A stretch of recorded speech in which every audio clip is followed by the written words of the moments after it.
오늘은 택하신 자들을 위하여라는 제목으로 마태복음 24장 15절부터 31절까지 화면을 따라서 제가 한 절, 여러분들이 한 절 함께 교독하도록 하겠습니다. 15절부터 교독합니다.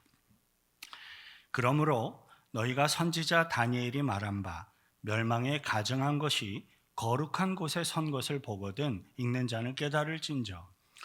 그때 유대에 있는 자들은 산으로 도망할지어다. 지붕 위에 있는 자는 집 안에 있는 물건을 가지러 내려가지 말며 밭에 있는 자는 겉옷을 가지러 뒤로 돌이키지 말지어다. 그 날에는 아이 벤 자들과 젖먹이는 자들에게 화가 있으리로다. 너희가 도망하는 일이 겨울에나 안식일에 되지 않도록 기도하라. 이는 그때에 큰 환란이 있겠음이라. 창세로부터 지금까지 이런 환란이 없었고 후에도 없으리라. 그 날들을 감하지 아니하면 모든 육체가 구원을 얻지 못할 것이나 그러나 그 택하신 자들을 위하여 그 날들을 감하시리라. 그때 사람이 너희에게 말하되 보라 그리스도가 여기 있다 혹은 저기 있다 하여도 믿지 말라. 거짓 그리스도들과 거짓 선지자들이 일어나 큰 표적과 기사를 보여 할 수만 있으면 택하신 자들도 미혹하리라. 보라, 내가 너희에게 미리 말하였노라. 그러면 사람들이 너희에게 말하되 보라, 그리스도가 광야에 있다 하여도 나가지 말고 보라, 골방에 있다 하여도 믿지 말라. 번개가 동편에서 나서 서편까지 번쩍임 같이 인자의 임함도 그러하리라. 죽음이 있는 곳에는 독수리들이 모일 것이니라. 그날 환란 후에 즉시 해가 어두워지며 달이 빛을 내지 아니하며 별들이 하늘에서 떨어지며 하늘의 권능들이 흔들리리라. 그때 인자의 징조가 하늘에서 보이겠고 그때 땅의 모든 족속들이 통곡하며 그들이 인자가 구름을 타고 능력과 큰 영광으로 오는 것을 보리라. 함께 있습니다. 그가 큰 나팔 소리와 함께 천사들을 보내리니 그들이 그의 택하신 자들을 하늘 이 끝에서 저 끝까지 사방에서 모으리라. 아멘.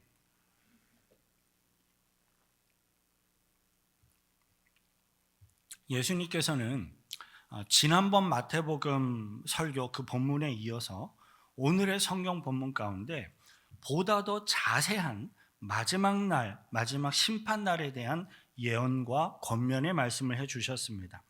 오늘의 성경 본문은 미혹을 받지 않도록 주의하라라는 그 예수님의 권면의 말씀을 우리 믿음의 백성들, 저와 여러분들은 어떻게 따라야 할지 보다 더 자세한 설명을 해주고 있는 것입니다. 저와 여러분들은 마지막 날에 대한 이 예수님의 경고 그리고 또 권면의 말씀을 통해서 온전한 성경 지식과 믿음으로 마지막 날을 대비하며 준비할 수 있는 복된 주의 백성들이 되시길 축원드립니다.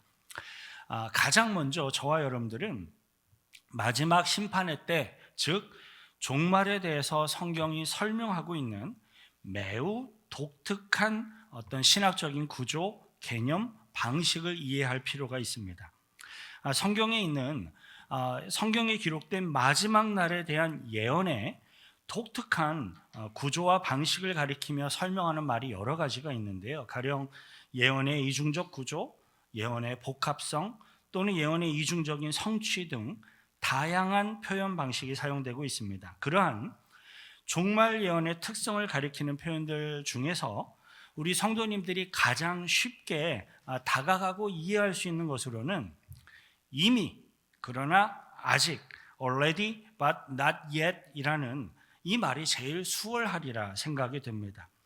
성경의 종말 예언은 이미 이루어졌지만 아직 완전히 이루어진 것은 아니다라는 것입니다. 우선 성경의 심판에 대한 예언은 대부분 그 예언이 선언되어진 동일한 시대 또는 후대, 미래의 어떤 한 포인트의 역사 가운데 어떤 한 시점에 일어나게 될 일에 대한 것을 이야기하고 있습니다. 그리고 심판에 대한 예언은 종종 인류 역사 전체 가운데 여러 차례 반복되어지는 사건을 이야기하기도 합니다. 그리고 성경에 기록되어 있는 대부분의 심판의 예언은 최후의 마지막 심판 때에 대한 내용을 동시에 역사 가운데 있었던 일을 이야기하면서 동시에 마지막 심판에 대한 이야기를 함축적으로 함께 이야기하고 있는 경우가 많이 있습니다. 따라서 성경이 선언하고 있던 심판에 대한 예언은 역사의 흐름 가운데 있는 어떤 하나의 사건으로만 해석을 하려고 한다면 잘못된 해석으로 흘러갈 수밖에 없습니다. 그리고 성경이 선언하고 있는 심판에 대한 예언을 무조건 전부 다 최후의 마지막 심판에 대한 것으로만 해석을 하려고 하는 것도 역시 잘못된 해석으로 흘러가게 됩니다. 성경에 기록되어 있는 심판에 대한 예언은 지나간 과거의 역사 혹은 가까운 미래에 대한 사건을 이야기하면서도 동시에 최후의 마지막 심판에 대한 내용을 동시에 함께 같이 다루고 있는 것입니다.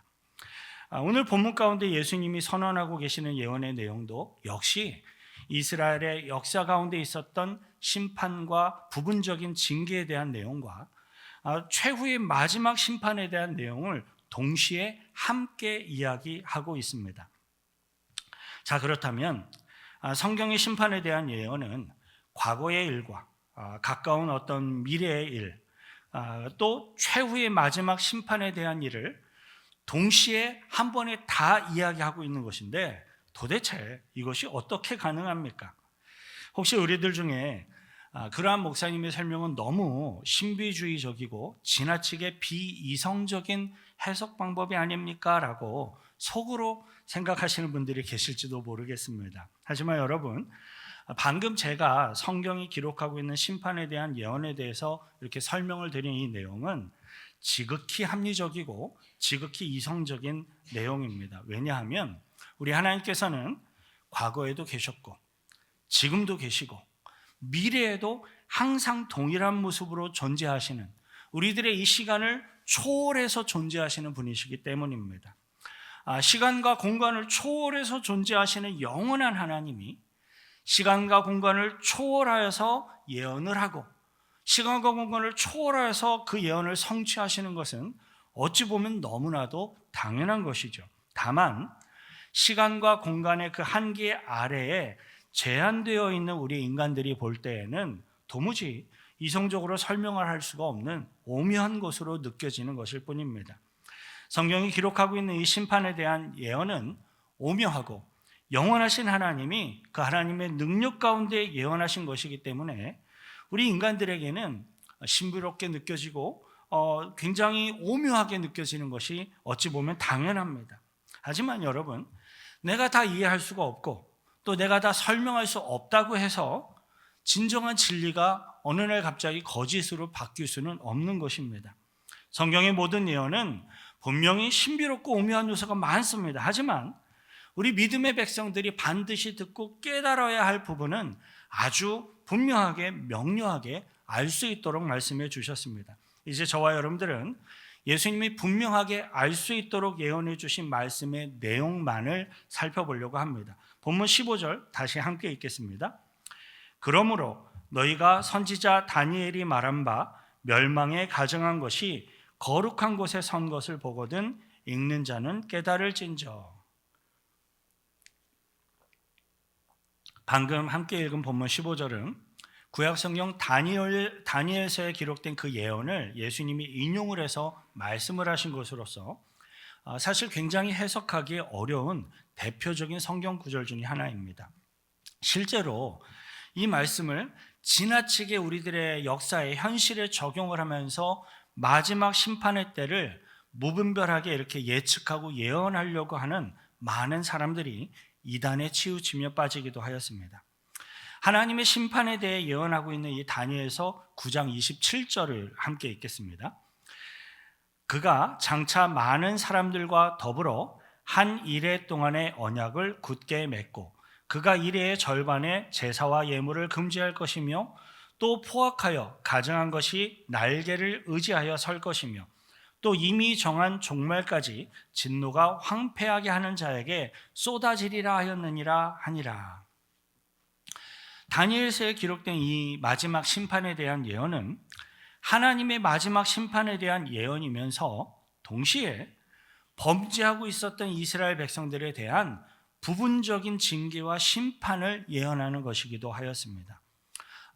포악하여 가증한 것이 날개를 의지하여 설 것이다 라는 이 내용은 예수님이 멸망에 가증한 것이 거룩한 곳에 선 것이라고 예언하신 것처럼 하나님의 성전에, 예루살렘 성전에 우상이 세워지고 경배받을 것을 예언한 것입니다. 그런데 실제로요, 예루살렘 성전이 파괴되고 그 예루살렘 성전의 우상과 가증한 것이 자리를 차지하고 경배를 받는 일들은 실제로 이스라엘 역사 가운데 수차례 있었습니다.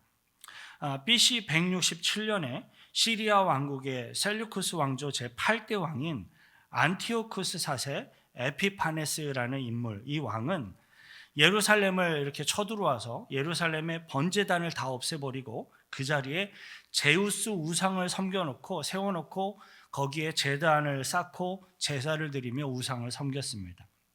그것은 곧 예루살렘의 멸망, 예루살렘의 심판을 공식적으로 공식화하며 선언하는 방법이기도 하였습니다. 그리고 또 다시 예수님이 멸망에 가증한 것이 거룩한 곳에 선 것을 보거든이라고 예언하신 이 말씀은 AD 70년경 로마 장군 디도에 의해서 실제로 또 실현되어집니다. 다니엘서에 기록된 이 심판에 대한 예언의 말씀이 실제로 이스라엘의 역사 가운데 영적인 죄악에 대한 심판, 징계로서 이렇게 제한적인 심판으로서 수차례 성취되어진 것입니다. 예수님께서는 그 당시 이스라엘의 죄악에 대해서 곧 심판이 있을 것이고 징계가 있을 것이다 라는 것을 예언을 하시면서 동시에 최후의 마지막 심판 때에 대한 예언과 경고의 말씀을 함께 선언하셨습니다. 그리고 긍휼이 너무나도 많으신 예수님께서는 이스라엘 백성들에게 심판과 징계의 때가 임할 그때에 이 예루살렘 성에 남겨진 것들을 아쉬워하지 말고 신속하게 산으로 도망을 하도록 미리 경고까지 해 주셨습니다. 본문 16절부터 20절에 함께 읽겠습니다. 그때 유대에 있는 자들은 산으로 도망할지어다. 지붕 위에 있는 자는 집 안에 있는 물건을 가지러 내려가지 말며 밭에 있는 자는 겉옷을 가지러 뒤로 돌이키지 말지어다. 유대의 역사가 요세푸스의 기록에 의하면요, AD 70년경 예루살렘 성전이 로마 장군 디도에 완전히 파괴되어질 때 그 예루살렘 성에 모여있던 약 110만 명의 유대인들은 다 학살을 당했고 약 10만 명 정도는 포로로 잡혀갔다고 합니다. 하지만 예루살렘 성이 파괴될 그때에 이 예수님의 예언과 경고의 말씀을 기억하고 그 말씀처럼 산에 위치한, 산지에 위치한 데가볼리 펠라 지역의 펠라 요새로 피신을 하였던 많은 초대 기독교인들은 생명을 보존할 수 있었다고 그래요. 사진을 하나 보여드릴게요. 데가볼리 펠라 현재 남아있는 유적의 게이트에 해당하는 그 사진이고요. 그 다음 사진 또 보여주시면 데가볼리 펠라에 위치한 그 산성들이 현재 이러한 모습들로 보존되어져 있습니다. 이곳으로 초대 교회 성도들이 피신을 하였고 예루살렘 성전이 무너질 그 당시에 이곳에서 생명을 보존할 수 있었다고 합니다. 그리고 오늘의 성경 본문에는요, 한 가지 더 놀라운 사실이 기록되어 있습니다. 그것은 이스라엘의 역사 가운데 실현되었던 징벌적인 심판으로부터 도망을 하고 구원받는 일을 위해서 하나님께 긍휼을 구하며 기도하고 대비하도록 예수님이 친히 가르치고 권면하시고 경고하셨다라는 점이에요. 본문 19절부터 20절 함께 읽겠습니다. 그 날에는 아이벤 자들과 젖먹이는 자들에게 화가 있으리로다. 너희가 도망하는 일이 겨울에나 안식일에 되지 않도록 기도하라. 온 성읍과 자신이 살던 집이 다 파괴되고 다 학살을 당하게 될 때 하필 그때가 추운 겨울에 닥치게 된다면 그 고통과 피해는 더욱더 극심할 수밖에 없을 것입니다. 이스라엘의 영적인 죄악에 대해서 곧 징벌적인 한시적인 심판이 임할 수밖에 없지만 긍휼이 많으신 하나님께 기도하고 구해서 그 고난과 그 무서운 고통을 피해서 도망할 수 있도록 미리 간구하고 기도하라라는 것입니다. 이러한 예수님의 경고의 말씀은 우리들에게 아주 중요한 사실을 잘 알려주고 있습니다. 우리들이 사는 이 세상에 영적인 죄악이 가득 차고 더 이상 공의로우신 하나님이 두고 보실 수 없을 만큼 하나님의 진노가 가득 쌓이게 되면 인간의 이 역사 가운데 하나님이 정하신 제한적인, 징벌적인 그러한 심판과 징계가 임할 수가 있습니다. 하지만 징벌적이고 이 제한적인 심판은 하나님의 뜻에 따라서 뒤로 미루어지는 유보가 될 수도 있고, 또 성도들의 기도와 간구에 하나님이 응답을 하심으로써 조금 더 덜 고통스럽도록 바뀔 수도 있다라는 것입니다. 그래서 예수님께서는 이스라엘 가운데 임하게 될 제한적이고 징벌적인 심판이 조금이라도 덜 고통스럽도록, 또 죽음을 피해서 생명을 보존할 수 있도록 위해서 기도하라라고 경고하셨던 것입니다. 하지만 그런데 여러분, 성경이 예언하고 있는 심판에 대한 말씀이 이중적으로 선언하는 최후의 마지막 심판에는 더 이상 어떠한 긍휼이나 용서도 허락되지가 않습니다. 성경이 예언하는 하나님의 최후의 마지막 심판 때에는 더 이상 어떠한 긍휼, 용서의 기회가 전혀 없이 최종적이고 완전한 무서운 하나님의 심판이 성취되어질 것입니다. 심판에 대한 예수님의 예언은 이스라엘의 역사 가운데 부분적으로 성취되어지는 징벌적인 심판을 뛰어넘어서 어느덧 최후의 마지막 심판에 대한 내용으로 예수님의 이 말씀이 연결되어지게 됩니다. 본문 21절이에요. 큰 목소리를 함께 읽겠습니다. 이는 그때에 큰 환란이 있겠습니다. 창세로부터 지금까지 이런 환란이 없었고 후에도 없으리라. 창세로부터 지금까지 이러한 환란이 없었고 후에도 없으리라라는 이 말씀의 내용을 가만히 보면 본문 21절에서 이야기하고 있는 심판은 최후의 마지막 심판에 대한 내용이구나라는 것을 우리들이 알 수가 있습니다.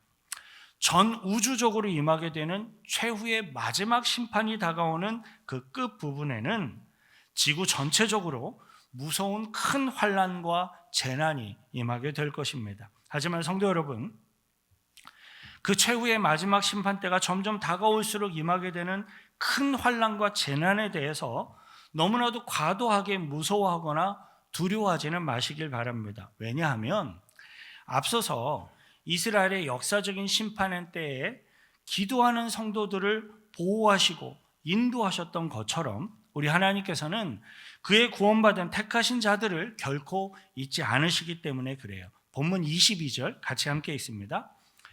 그 날들을 감하지 아니하면 모든 육체가 구원을 얻지 못할 것이나 그러나 택하신 자들을 위하여 그 날들을 감하시리라. 아멘.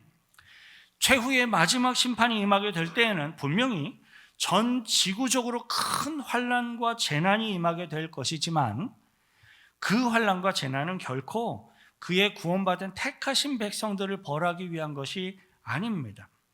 예수 그리스도의 십자가 복음 앞에 믿음으로 나와서 구원을 받은 그의 택하신 백성들은 이 환난과 재난 가운데 혹여나 육체가 죽임을 당한다 할지라도 곧 부활하여 영원한 하나님이 계신 천국에 들어가게 될 것입니다. 그리고 어떠한 택하신 자들은 그 모든 실제적인 환난과 재난 가운데에서도 하나님의 특별한 보호하심과 인도하심을 받아서 죽음을 경험하지 않고 또 구원을 받게 될 것입니다. 그런데 하나님의 택함을 받은 주의 백성들이 반드시 조심하며 경계해야 할 일들이 있습니다. 본문 23절부터 26절이에요. 다시 함께 읽습니다.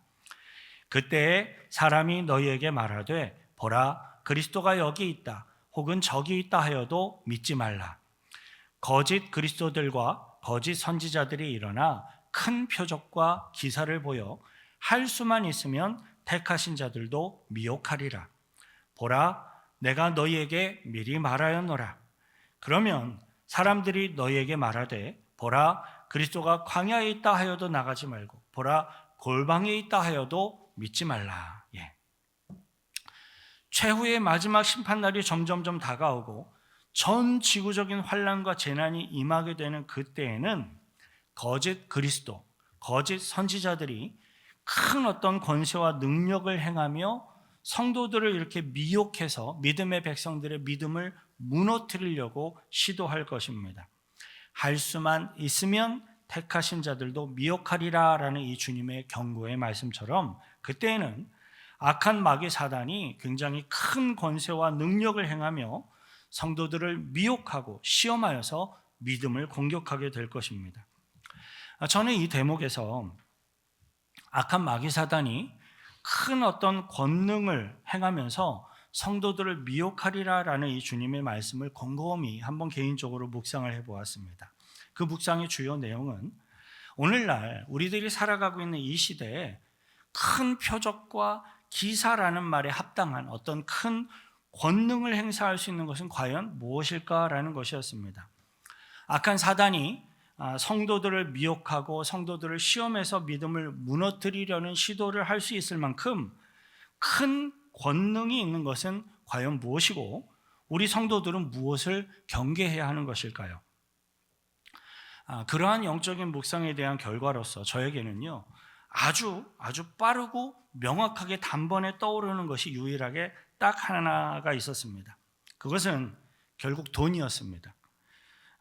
돈과 함께 늘 따라다니며 사람들을 미혹하는 권력, 이 쾌락, 이러한 문제들을 완전히 제거할 수 있다면 이 세상에서 성도들을 미혹할 수 있는 것은 그렇게 많지 않을 것 같아요. 매우 적을 것 같습니다. 그리고 그 돈의 문제와 연결돼서 실제로 시험에 빠지던 어떤 성도들의 모습을 제가 가만히 생각을 해본다면 이미 환난과 재난의 때가 임한 것처럼 충분한 돈의 힘을 우리들은 확인해 볼 수도 있습니다.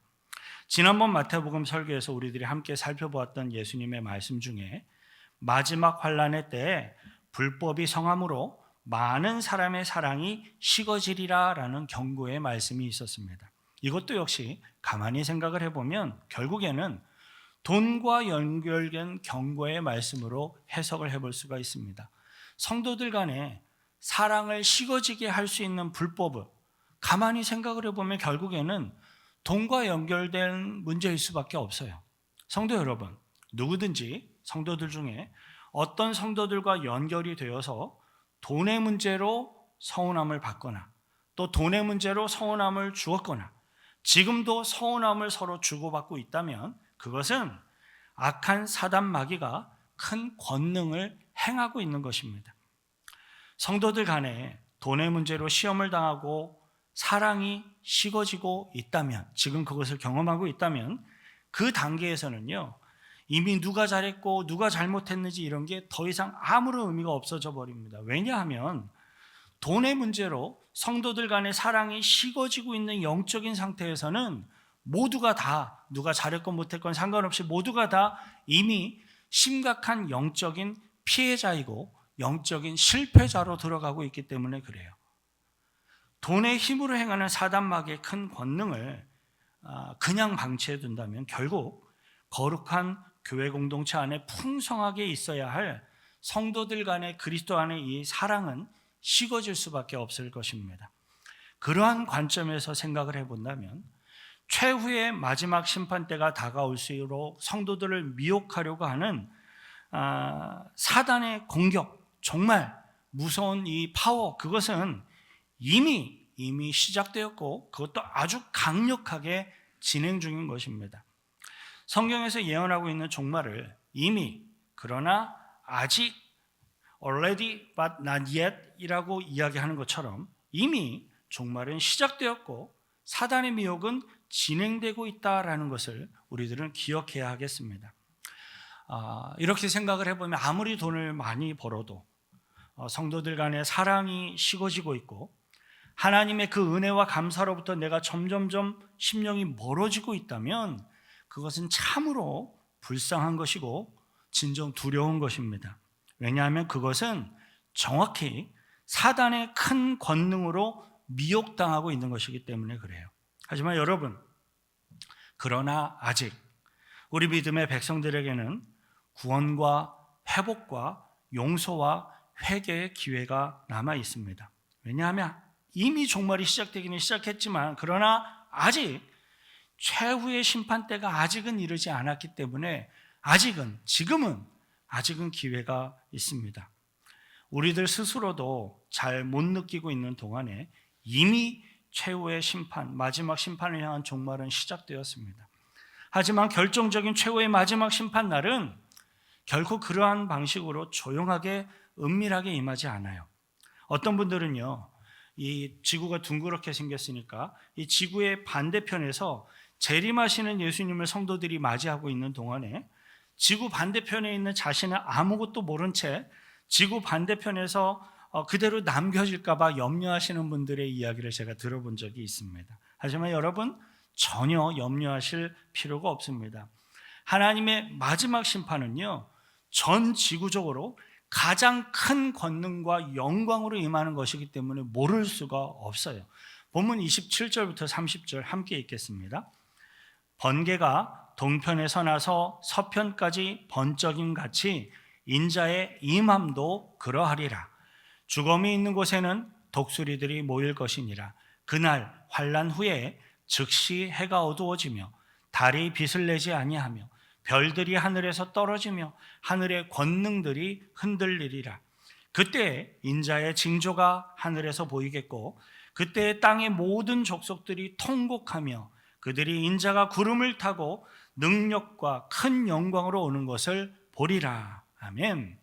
번개가 동편에서 서편까지 번쩍하는 것 같이 하나님의 최후의 마지막 심판과 예수님의 재림은요, 지구상의 모든 이들이 분명하게 다 알 수 있도록 확실하게 임하는 것입니다. 아무리 지하 10층, 20층 깊은 곳에서 바깥을 볼 수 없는 사람이라 할지라도 하늘의 권능이 흔들리는 진동이 함께 있을 것이기 때문에 도저히 모를 수가 없습니다.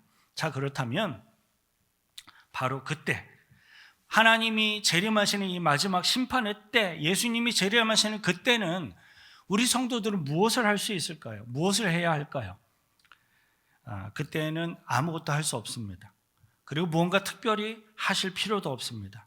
왜냐하면 그때에는 큰 나팔 소리와 함께 하늘의 천사들이 하나님의 명령에 따라서 실수 없이 완벽하게 그의 성도들을 모으며 인도하는 일을 하기 때문에 그래요. 본문 31절 함께 읽습니다. 그가 큰 나팔 소리와 함께 천사들을 보내리니 그들이 그의 택하신 자들을 하늘 이 끝에서 저 끝까지 사방에서 모으리라. 아멘. 사랑하는 성도 여러분, 우리 하나님께서는 결코 그의 구원받은 택하신 자들을 포기하거나 방치하시지 않습니다. 하나님은 실수가 없으신 전능하신 구원자이십니다. 하지만 그때까지도, 마지막 심판이 임하는 그때까지도 예수 그리스도의 십자가 복음 앞에 은혜를 구하며 믿음으로 나와서 구원받지 못한 자들에게는 실수가 없으신 하나님이시긴 한데 더 이상 용서가 없는, 더 이상 회개의 기회가 없는 완전한 심판자로 임하시게 될 것입니다. 더욱더 거짓 그리스도들과 거짓 선지자들이 일어나서 큰 표적과 기사를 보이며 할 수만 있으면 택하신 구원받은 성도들을 미혹하려고 할 것입니다. 저와 여러분들은 결단코 미혹에 넘어가서 성도들 간의 사랑이 식어지게 하는 그러한 어리석은 자들이 되지 마시기 바랍니다. 저와 여러분들은 예수님의 말씀처럼 믿음과 기도로서 악한 사단마귀의 큰 권능과 공격과 시험을 능히 이기고 미혹에 넘어지지 않는 승리하는 자들이 되시길 바랍니다. 이미 종말이 시작되었고 그러나 아직 최후의 심판이 임하지 않은 이때 지금은 믿음으로 준비하며 사랑으로 복음을 전할 수 있는 시간이고 저와 여러분들은 그렇게 함으로써 마지막 날에 천사들의 인도함을 따라 구원받는 주의 백성들이 되시길 축원드립니다. 같이 함께 기도하겠습니다. 혹시 우리들의 신앙생활의 기억 속에 사랑이 식어질 뻔했던 위기가 있지는 않았는지 한번 되돌아봤으면 좋겠습니다. 그리고 혹여나 그러한 악한 마귀사단의 위험의 공격이 있다면, 미혹이 있다면 그 사단의 권능에 우리들이 무릎 꿇고 넘어지는 자들이 아니라 그리스도의 은혜를 향하여 기도함으로 사랑이 식어지는 것이 아니라 더욱더 사랑을 불타게 일으킴으로 그리스도의 사랑으로 마귀의 공격을 이기고 주님 앞에 구원받는 자들로 나아갈 수 있도록 그렇게 설 수 있게 해달라고 같이 함께 기도하겠습니다. 거룩하신 구주 하나님 아버지요, 주님의 마지막 심판에 대한 경고와 또 가르침의 말씀 속에 다시 한번 우리들의 남겨진 시간들을 묵상해 봅니다. 그리고 또 우리들이 지나온 삶의 과정들을 돌아보면서 회개해야 될 것, 또 마귀의 미혹에 넘어갔던 모습들, 사랑이 식어질 뻔하였던 위기들의 모습들을 기억해 봅니다. 주님이 오실 그날이 다가올수록 마귀 사단은 더 큰 능력과 권능으로 성도들의 사랑을 식어지게 만들려고 노력할 것입니다. 그러한 마귀의 유혹 가운데 넘어가지 않도록 저를 지켜주시고 우리들의 믿음의 공동체를 지켜주시고 우리들의 신앙을 지켜주셔서 그리스도의 사랑으로 더욱더 힘써서 사랑하며 복음을 증거하며 마지막 날을 준비하며 또 마지막 날 주님 앞에 영광스러운 승리의 모습으로 나아갈 수 있도록 우리들을 이끌어 주옵소서. 하나님 아버지, 지금도 주의 택하신 자들을 위하여서 일하고 계시고 은혜를 베풀며 구원으로 인도해 주고 계시는 하나님의 크신 은혜와 사랑 앞에 감사와 찬양을 드립니다. 이미 시작된 종말을 기억하며 믿음과 사랑으로 그 마지막 날을 준비할 수 있는 저희들이 되기를 간절히 소망하오니 우리들에게 성령을 보내주시고 인도하셔서 구원을 향한 하나님의 뜻을 이루어 주옵소서. 또한 그러나 아직 임하지 않은 종말의 때를 살아가고 있는 믿음의 성도들로서 사단의 미혹과 사단의 영적인 공격을 물리치고 이겨내는 믿음의 삶을 살게 하셔서 영원한 천국에 이르게 하옵소서. 큰 나팔 소리와 함께 천사들을 보내어 우리 믿음의 성도들을 천국으로 모으실 하나님을 기대하고 소망하며 예수 그리스도의 이름으로 기도하옵나이다. 다시 오실 주님 앞에 큰 박수로 영광 돌려드리겠습니다.